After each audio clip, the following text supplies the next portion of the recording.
दोस्तों नमस्कार। मैं प्रफुल्ल कोलख्या, आपका द पीपल्स इंडिया पर हार्दिक स्वागत है। आपसे अनुरोध है कि इस वीडियो को देखें, पसंद करें, चैनल को सब्सक्राइब करें, अपने दोस्तों तक इसे पहुंचाएं, साझा करें और अपनी राय तो जरूर दें, क्योंकि हमारी कोशिश होती है कि हम इसके माध्यम से एक विचार प्रक्रिया की शुरुआत नागरिक समाज में कर सकें।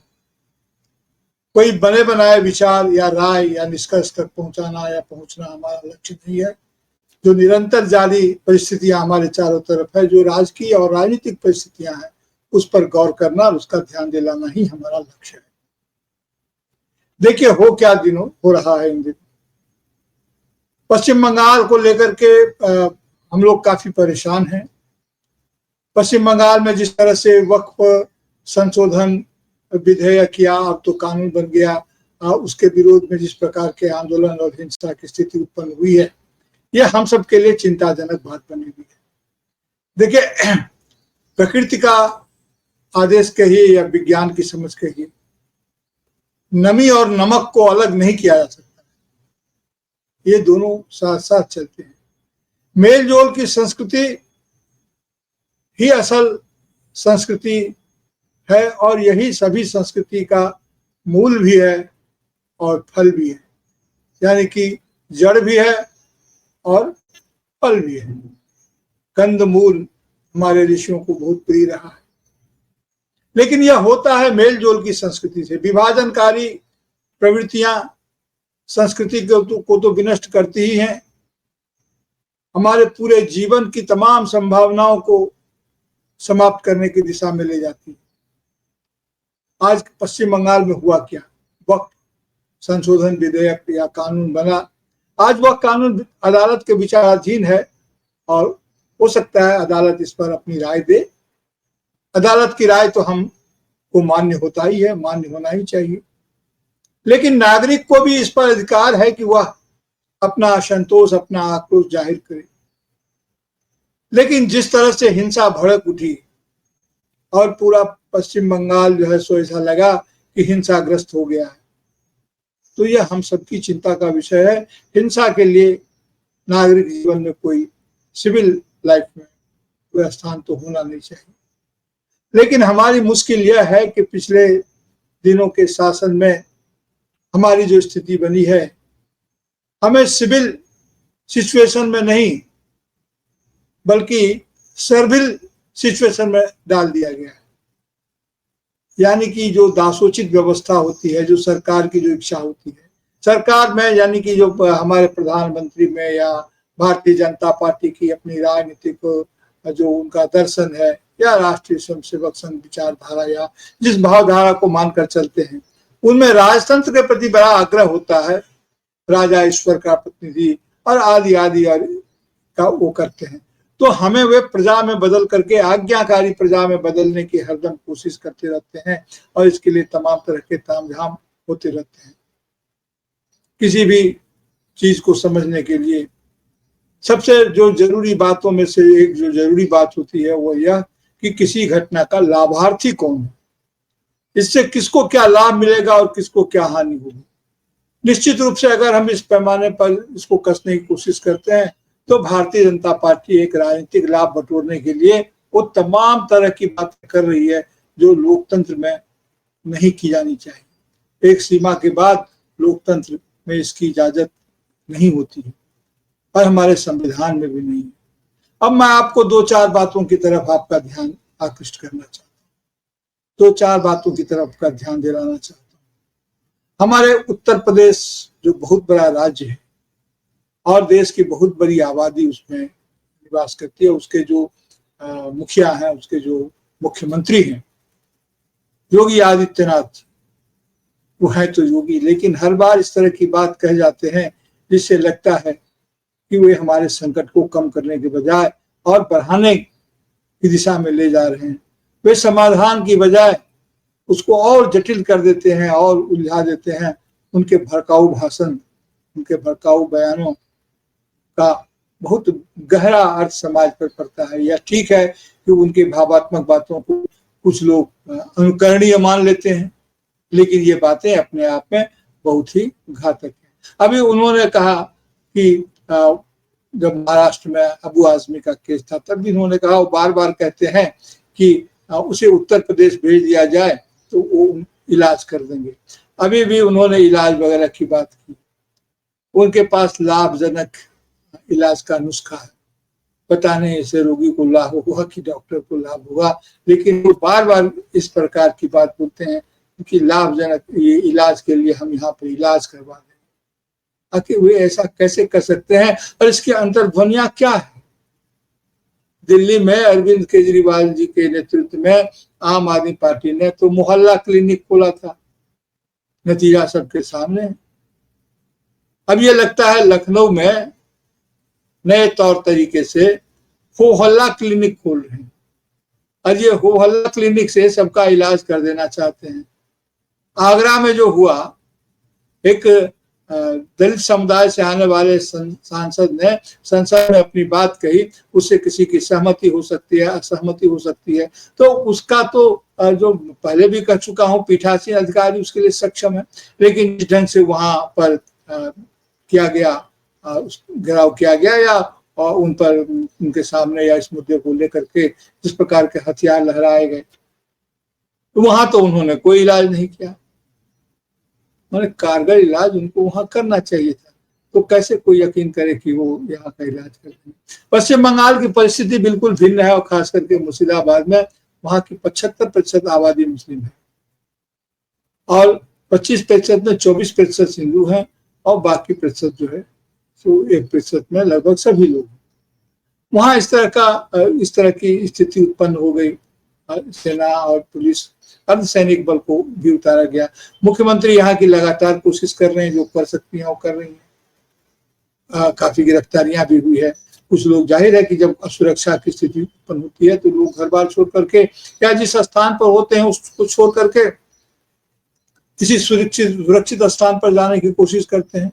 अब इसे एक बार की पलायन बता देना तो भयानक है, और इसको पलायन बताया, हालांकि लोग वापस हो रहे हैं, स्थिति सुधर रही है, लेकिन अभी चिंताजनक बात इसलिए बनी हुई है कि यह प्रवृत्ति बार बार लौटती है। आखिर सोया हुआ ज्वालामुखी भी ज्वालामुखी ही होता है। अब धीरेन्द्र शास्त्री जी को लीजिए, हम ये जानते हैं कि वे भारतीय जनता पार्टी के शायद सदस्य भी नहीं है, प्रवक्ता तो नहीं ही है, और न राष्ट्रीय स्वयंसेवक संघ से उनका कोई सांगठनिक जुड़ाव रहा है। लेकिन वे जब यहाँ पर हिंसा भड़की हुई थी तब वो बयान दे रहे थे कि अकेले धीरेन्द्र शास्त्री से हिंदू राष्ट्र नहीं आएगा, घर घर से धीरेन्द्र शास्त्री को निकलना जरूरी है। ये किस तरह की भाषा है? वे कहना क्या चाहते हैं? ये पूरा मकसद क्या हिंदू राष्ट्र की तरफ ले जाने के लिए पूरी प्रक्रिया हो रही थी कि इस तरह का बयान वो दे रहे हैं? ठीक है कि वे सत्तारूढ़ दल के सदस्य नहीं है, उनके तरफ से अधिकृत नहीं है, लेकिन सत्तारूढ़ दल को तुरंत इसका खंडन करना चाहिए और इस बात को कड़ाई से लेना चाहिए। लेकिन क्या पता किया भी हो और हमें सुनाई न दिया हो। संसार में बहुत सारी चीजें ऐसी होती रहती है जो होती तो रहती है, लेकिन जिसकी ध्वनि हमें सुनाई नहीं देती है। क्या ऐसा मान लिया जाए कि हमें सुनाई नहीं दी? आपको सुनाई दी क्या? अगर आपको सुनाई दी तो ठीक है, मैं भी आपके माध्यम से सुन लूंगा, आप अपनी टिप्पणी कर देंगे। अभी कोई कह रहा है कि राष्ट्रपति शासन, कि भाई यहां राष्ट्रपति शासन तुरंत लगा दिया जाना चाहिए, यानी कि हर हाल में पश्चिम बंगाल की सत्ता चाहिए। मणिपुर जब जल रहा था या और कहीं जगह पर उथल पुथल की स्थिति होती है तब तो कोई इस ढंग की बात शायद ही करते हूं कि वहां राष्ट्रपति शासन लगाया जाना चाहिए। एक जमाने में कांग्रेस बहुत ही अपने तरीके से राष्ट्रपति शासन लगाया करती थी, जिसे कभी शुभ नहीं माना गया, जिसे अच्छा नहीं माना गया। लेकिन ये सत्ताधारी दल जो सत्ता को अपने पास हर हाल में करना चाहते हैं, वह चरित्र सिर्फ एक दल का, सिर्फ कांग्रेस का था। कांग्रेस से अधिक भयानक प्रवृत्ति इनमें सत्ता के प्रति चिपके रहने का भाव इनमें है। कांग्रेस तो फिर भी जनता के लिए कुछ ना कुछ काम किया करती। तो अब ये कह रहे हैं कि इसका हम राष्ट्रीयकरण हो जाए, ये धारा लगा दीजिए। देखिए, बंगाल बहुत ही संवेदनशील मामला है और यह बॉर्डर इलाका तो है ही। यहाँ की अपनी संस्कृति है, यहाँ की भाषा, यहाँ के समाज, यहाँ के लोगों के अपने रहन सहन है, अपनी सांस्कृतिक इनकी चेतना है, उस ढंग से इनका अपना अपने में रहने वाले लोग हैं। ये ठीक है कि दक्षिण की तरह यहाँ कोई पेरियार नहीं हुए, लेकिन यह भी सच है कि यहाँ नवजागरण हो चुका है। ये रविन्द्रनाथ टैगोर से लेकर के पूरी आकाश गंगा है महापुरुषों की आजादी के आंदोलन के समय से लेकर के आज तक के इतिहास में। एकमात्र बंगाल के कवि बंगला के कवि रविन्द्रनाथ ठाकुर थे। मैं समझता हूं कि दुनिया के एकमात्र कवि थे जिनके लिखे गीत दो दो राष्ट्रों में राष्ट्रगान के रूप में चल रहे हैं। बांग्लादेश का राष्ट्रगान भी हमार सोनार बांग्ला, ये तो रविन्द्रनाथ का लिखा हुआ है। तो यहाँ जो संस्कृति है बहुत ही सामिलानी संस्कृति है, लेकिन जो अभी उपद्रव और जो अव्यवस्था जो फैल रही है वह राजनीतिक कारणों से फैलाई जा रही है। पश्चिम बंगाल ने 1905 का बंग भंग भी देखा एक ऐतिहासिक रूप से। ये और ये ध्यान रही मुर्शिदाबाद, इसकी आबादी न सिर्फ 75% है, मुगलों के जमाने में ये बंगाल की राजधानी भी हुआ करती थी। और बगल में यहाँ से जो रास्ता सीधे जाता है, और बाद में भी आप जानते हैं कि इस प्रकार की ऐतिहासिक घटनाएं भी है। हमारा बगल में है अंग प्रदेश, जिसे बोलते हैं, ये बंग है, वो अंग है। अंग यानी कि मुंगेर का जो इलाका है जहाँ अंगिका वगैरह भाषा है, तो वही वो अंग इलाका है। अभी ये इस तरह के बयान भी आ रहे थे जो कि कितने खतरनाक हैं। ये उपद्रवकारियों में जिनमें कुछ लोगों को जो गिरफ्तार किया गया है वो बांग्ला नहीं बोलते हैं, वो हिंदी बोल रहे थे। संकेत क्या हैं? संकेत बहुत भयानक है। अभी कोई सुना मैंने, वो कह रहे थे कि पश्चिम बंगाल पूरे भारत को बदनाम कर रहा है। मणिपुर से भारत बदनाम नहीं हुआ, पश्चिम बंगाल से भारत बदनाम हो रहा है। ये सब क्या बातें की जा रही है? ये सब जो भड़काऊ बातें हैं, इन पर नागरिक समाज को ध्यान देना चाहिए कि ऐसा नहीं हो सकता है। अभी कुछ राज्य तो ये कह रहे हैं, राज्य मतलब वहां के रहने वाले लोग ये कह रहे हैं कि पूरे भारत के पिछड़ेपन का कारण यह हिंदी पट्टी है। अगर हम अपने लोगों को ही दोष देना शुरू करेंगे तो भारी मुश्किल है। फिर प्रधानमंत्री से लेकर के हर स्तर पर ये तुष्टीकरण की बात हो रही है। क्या होता है तुष्टीकरण? एक ओर तो कहते हैं कि ये मुसलमानों का तुष्टीकरण करते हैं, दूसरी ओर कहते हैं कि इन लोगों ने मुसलमानों के लिए कुछ नहीं किया। तो दोनों बातें तो नहीं हो सकती है। लेकिन राजनीति तो कहते ही इसी को है कि दायां हाथ कुछ कहे, बायां हाथ कुछ कहे करे, दाईं आंख कुछ करे और बाईं आंख कुछ देखे। तो ये इस स्थिति में जो एक असामान्य स्थिति है, और वक्त के संशोधन बिल को लेकर के ही नहीं, हर बात पर जहां कहीं भी विभाजन की बात हो सकती है। देखिए, हमारी जो विविधताएं हैं, हमारी जो वो उनके मूल में हमारी भिन्नताएं भी है, लेकिन हमारी भिन्नताओं ने हमारी विविधताओं को जन्म दिया है, भारत की विविधताओं को जन्म दिया है। ये विविधताएं लेकिन किसी भी विभाजन का आधार नहीं बनाती। हमारे पुरखों ने बहुत सोच समझ करके संविधान का जब आत्मार्पण किया तो ये संकल्प लिया कि हम पुराने जख्मों को नहीं पूरे देंगे और नए भारत की तरफ, प्रगतिशील भारत की तरफ हमारी यात्रा अनवरत जारी रहेगी। ठीक है, रास्ते में बहुत सारे पड़ाव आते हैं, लेकिन यह क्या, लोग रास्ता बदल लेते हैं, वहां तक तो ठीक है। लेकिन वर्तमान सत्ता के आने के साथ ही इन लोगों ने तो मंजिल ही बदल लिया। देखिए, संवैधानिक लोकतंत्र अगर खतरे में पड़ता है तो निश्चित रूप से इसका असर पड़ेगा। भाषा का भाव भी ये खेल रहे हैं, धर्म का अलग से है ही।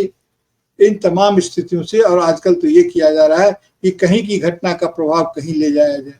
अभी पश्चिम बंगाल में ही जो समाचार लिए गए, कई तरह के फेक वीडियो डाल करके परिस्थिति को विस्फोटक बनाने की कोशिश की गई। ऑप्टिक्स बनाते हैं, ऑप्टिक्स का से एक नरेशन बनता है, एक पर्सपेक्टिव बनता है, और उस पर्सपेक्टिव का ट्रांसफर दूसरी जगह कर देते हैं। तो इस शासन ने हमारे सिविल सिचुएशन को एक सर्विल कंडीशन में डाल दिया है। सर्विल यानी कि दासोचित कंडीशन में डाल दिया। हमें इससे निकलना होगा। और ये हम कैसे निकल सकते हैं? ये एक अकेले का काम नहीं है, ये कोई राजनीतिक बात नहीं है, ये हमारी स्थिति है, एक नागरिक स्थिति है। रोजी रोटी वगैरह की जो समस्याएं हैं अपनी जगह है। हम जब बाबा साहब को याद करते हैं तो सिर्फ दलित संदर्भ में याद करते हैं। हम कभी यह क्यों नहीं याद करते कि भारतीय रिजर्व बैंक के गठन में बाबा साहब की क्या भूमिका थी? भारत में वित्तीय अनुशासन और वित्तीय नियमन में को जारी करने में बाबा साहब की क्या चिंताएं थी? श्रमिक कानून को लेकर के बाबा साहब क्या सोचते थे? नेहरू जी क्या सोचते थे? अक्सर कह दिया जाता है कि उन्होंने कांग्रेस से ये कोर्ट बिल के कारण पास नहीं होने के कारण इस्तीफा दे दिया और कांग्रेस के प्रति कांग्रेस से उनकी शिकायत थी। जाहिर है कि वे अलग दल में थे, उनकी चिंता और उनकी पृष्ठभूमि बिल्कुल अलग थी, लेकिन वह शिकायत वैसी नहीं थी जैसी आप बता रहे हैं।